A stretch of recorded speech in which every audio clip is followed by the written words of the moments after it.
Good morning. Thoughts, disturbance. Often we come across people who complain that they've been troubled by thoughts the moment they close their eyes for meditation. Thoughts crowd in to the head one after another, and there is no end for that. One would even think where these thoughts are coming from. And along with these thoughts, there is a procession of images and figures, etc. But why do these things come in only when I begin to meditate? Is a general question. The answer is that they do not really come from elsewhere, they are there in one's own self. Due to the preoccupation with different activities, the mind is not aware of these existence. But the moment one stops any kind of activity and tries to quiet the mind, then there is a kind of vacuum, a space into which all these thoughts rush in to occupy the space. And where are they coming from?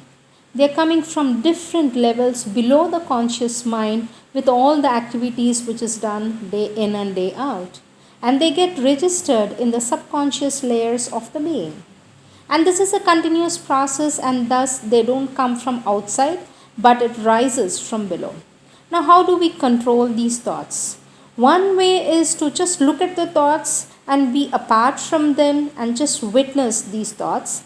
After some time, they will slow down and slowly start sinking. Another way is self introspection, but it does take a lot of time.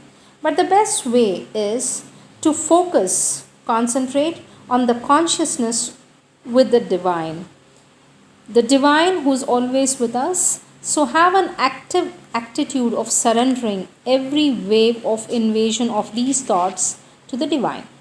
Gradually, more and more conscious activities of the thought starts turning towards the divine, and the thought wave starts receding till they become of no consequence.